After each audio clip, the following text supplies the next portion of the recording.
Legal help by doctor GM Chaudhary YouTube channel legal help lawyer online with GM Chaudhary में आपके मेज़बान कमल हाजिर खिदमत है। ये चैनल आपको मुख्तलिफ कानूनी मसाइल में मुकम्मल मुशावरत फराहम करता है। एक पुरसकून और अपनी ख्वाहिशात के मुताबिक ज़िंदगी गुजारने के लिए ज़रूरी है कि आपको मुल्की कानून से मुकम्मल तौर पर वाकफियत हासिल हो। एक पुरसकून ज़िंदगी मुल्की कानून पर अमल करने से ही मुमकिन है। आज के हमारे मेहमान हैं GM चौधरी साहब। Doctor GM Chaudhary supreme court of Pakistan के एक सीनियर वकील हैं और चौधरी एसोसिएट्स जो कि इस्लामाबाद रावलपिंडी की एक बड़ी लॉ फर्म है के सीनियर पार्टनर्स भी हैं। चौधरी साहब 30 से ज़्यादा किताबों के मुसन्निफ़ भी हैं। वो Islamabad centre of arbitration and resolution of dispute के एग्जीक्यूटिव डायरेक्टर भी हैं। डॉक्टर साहब तमाम कोर्ट्स में पेश होकर मुकदमात की पैरवी भी करते हैं। डॉक्टर साहब की लॉ फर्म आइनी, दीवानी, फौजदारी, अकाउंटेबिलिटी, टैक्स रिपोर्टिंग, बैंकिंग और दीगर तमाम कानूनी मामलात में खिदमात फराहम करती है। डॉक्टर साहब कानून के मज़ामीन मुख्तलिफ कॉलेज और यूनिवर्सिटीज़ में भी पढ़ाते हैं। हमारा माशरा माशी तौर पर समाजी तेज़ी से तरक्की कर रहा है। तालीम की शरह भी बड़ी तेज़ी के साथ बढ़ रही है। ख़ास तौर पर औरतों की तालीम में हातर हुआ इजाफा हो रहा है, बल्कि बाज़ शोबों में ख़वातीन मर्दों को भी पीछे छोड़ रही हैं।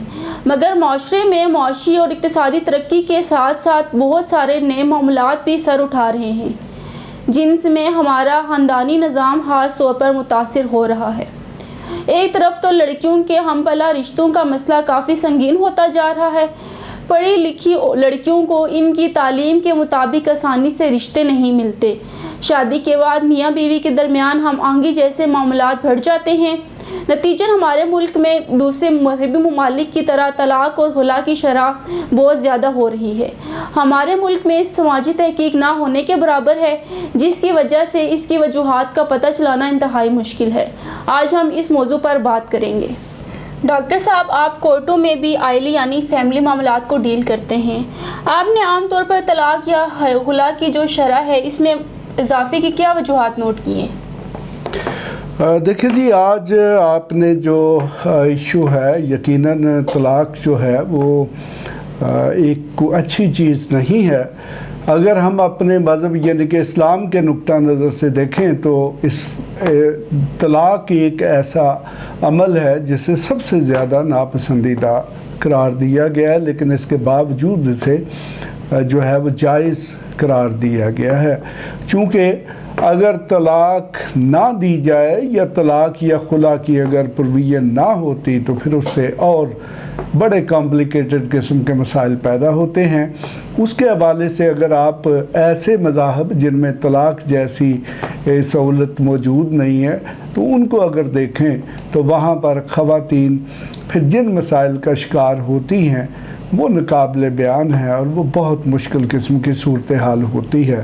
तो अब जहाँ तक ये रहा सवाल कि जी हमारे मुल्क में तलाक या खुला जो है इसकी शरह में इजाफे की वजूहात क्या हैं, तो देखें कुछ वजूहात ऐसी हैं जी जो हमें नज़र आती हैं। तो वैसे देखें कि हमारे मुल्क में कोई ऐसा रिसर्च सिस्टम नहीं है, कोई ऐसा सर्वे या रिपोर्टिंग का सिस्टम नहीं है कि जो मुकम्मल तौर पर सेगमेंटेशन करके ये तलाक की वजूहात पर रिसर्च करे और इसको देखे। लेकिन मैं चूँकि अब एक काफ़ी अरसे से कोर्ट्स में प्रैक्टिस कर रहा हूँ तो हमारे पास काफ़ी सारे फैमिली मैटर्स लड़कों की तरफ से भी आते हैं, यानी कि हस्बैंड्स की तरफ से भी, और फिर ख़वातीन यानी कि बीवियों की तरफ से भी। फिर हम कोर्टों में ये भी देखते हैं, बस आज से 15-20 साल पहले अगर देखा जाए तो कोर्टों में 4-5 केसेस जो हैं वो डाइवोर्स के होते थे। लेकिन अब अगर देखा जाए तो इवन मैं चूँकि इस्लामाबाद में ज़्यादातर प्रैक्टिस करता हूँ तो यहाँ पर 5-6 फैमिली जजेस जो हैं वो नॉमिनेटेड हैं, जो सिर्फ़ और सिर्फ ये फैमिली मैटर जिनमें डाइवोर्स, खुला, मेंटेनेंस या बच्चों की कस्टडी के मामलात हैं उनको डील करते हैं। तो उससे मुझे अंदाज़ा ये होता है कि आज से 20 साल पहले जो तलाक़ों की शरह थी अब उससे कम अज़ कम 1000 टाइम्स जो है वो इजाफ़ा हो चुका हुआ है। यानी कि अगर उस वक्त 2000 में अगर 10 तलाक़ के केसेस थे तो आज वो 1000 केसेस की सूरत में मौजूद है। तो अब रहा सवाल ये है कि इनकी वजूहात क्या हैं। तो इनकी जी मुख्तलिफ़ किस्म के वजूहात हैं जो कि सोसाइटी में देखी जा सकती हैं। उसमें सम टाइम वालिदैन का भी रोल होता है, सम टाइम उनमें बच्चों का भी रोल होता है, और सम टाइम उनके जो रिलेटिव्स होते हैं उनका जो कबायली सिस्टम होता है, जो उनका ज़ात पात का सिस्टम होता है, उनका सोशल सिस्टम होता है, वो बड़ा अहम रोल अदा करते हैं। मसलन बहुत ज़्यादा जो तलाक़ की मैंने वजूहात देखी हैं वो ऐसी सूरतें थी कि वालिदैन ने जाके रिश्ता पसंद किया, लड़के को या लड़की को देखा और वहीं पर उनने अपनी रज़ामंदी दे दी, यानी कि हाँ कर दी। उन्होंने लड़के लड़की से नहीं पूछा और ना ही उन्होंने मज़ीद गौर व खौज़ किया कि क्या उनको शादी करनी चाहिए कि नहीं करनी चाहिए। तो उसके बाद ये भी देखने में आया कि जो दोनों पार्टीज़ हैं, दोनों ख़ानदान हैं, वो मुख्तलिफ़ किस्म के जो हक़ाइक़ हैं वो एक दूसरे से छुपाते हैं। और यकीनन देखें कि जब दो ख़ानदानों के दरमियान शादी जैसा रिश्ता जो है वो इस्टेब्लिश होता है तो जस्ट शादी के 1-2 माह बाद ही तमाम की तमाम बातें जो उनने छुपाई होती हैं वो सामने आ जाती हैं। तो उससे फिर बहुत ज़्यादा मसाइल पैदा होते हैं। अक्सर ये भी कहा जाता है जी कि देखें इन्होंने हमारे साथ धोखा किया है, फ्रॉड किया है, चीटिंग किया है। तो इसी तरह अक्सर ये भी देखने में आया कि लड़के और लड़की के जो माशरती और सोशल जो इकनॉमिक स्टेटस है उसमें बहुत ज़्यादा फ़र्क होता है। ये सूरत हाल आम तौर पर लव मैरिजेस में देखने में आती है या फिर ऐसी सूरतों में देखने में आ जाती है कि जहाँ पर कोई लड़की बहुत ज़्यादा खूबसूरत हो तो उस पर कोई भी अच्छी इकनॉमिक कंडीशन वाला जो लड़का है वो कंप्रोमाइज़ कर लेता है। वो ये नहीं देखता कि कल को ये जो मुआशी हालात हैं ये हमारे रास्ते में रुकावट न बन जाए। इसी तरह अक्सर बल्कि ये मैंने देखा है कि कॉलेजेस में, यूनिवर्सिटीज़ में आजकल चूँकि लड़के और लड़कियाँ इकट्ठे पढ़ते हैं तो वहाँ पर लड़कियाँ ये कोशिश करती हैं, बल्कि मैंने अक्सर ये कहते सुना है जी कि किसी अमीर से लड़के को फंसा लो, ट्रैप कर लो और फिर उससे शादी कर लो।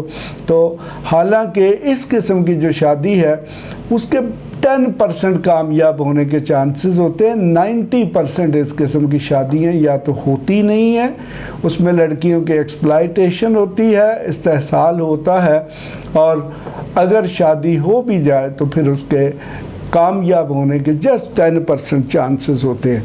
उसके अलावा सम टाइम ये लड़के और लड़की की जहाँ पर कोई राय होती है तो वहाँ पर अगर वालिदैन की मर्ज़ी शामिल ना हो तो उस सूरत में भी फिर किसी न किसी तरीके से तलाक तक बात पहुँचती है। तो सम टाइम्स ये जहाँ पर ये बड़े शहरों में ये सूरत हाल देखने में आती है कि मुख्तलिफ़ कल्चर के लोग आ जाते हैं और उनमें आपस में कल्चरल हम आहंगी नहीं होती। मसलन कोई पंजाबी है, कोई पठान है, कोई सिंधी है, कोई बलूची है या कोई किसी और तबके से ताल्लुक़ रखता है तो उनकी शादी हो जाती है लेकिन उनमें आपस में एडजस्टमेंट नहीं होती। तो ऐसी सूरत हाल में भी शादियाँ नाकाम हो जाती हैं।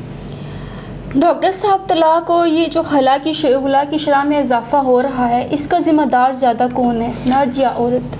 देखिए इसमें जहाँ तक तलाक और खुला की बात है इसमें जी दोनों बराबर के ज़िम्मेदार हैं, लेकिन मैं समझता हूँ कि ज़्यादा ज़िम्मेदारी जो है वो लड़की की है।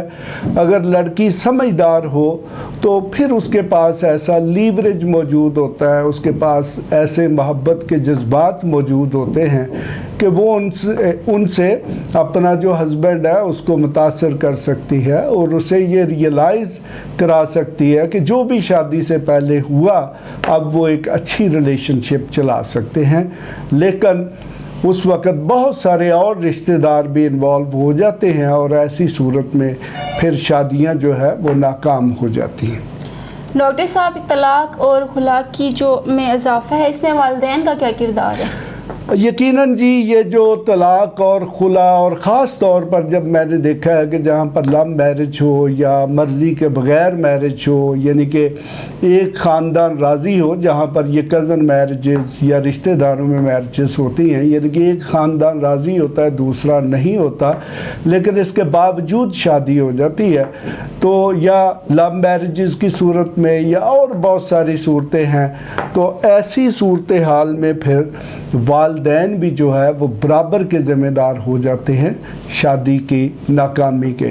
क्योंकि एक चीज़ जिसे इग्नोर कर दिया जाता है वो ये होती है कि देखें कि अल्टीमेटली एक लड़के और लड़की ने ज़िंदगी गुजारनी है, वो वालिदैन ने नहीं गुजारनी होती।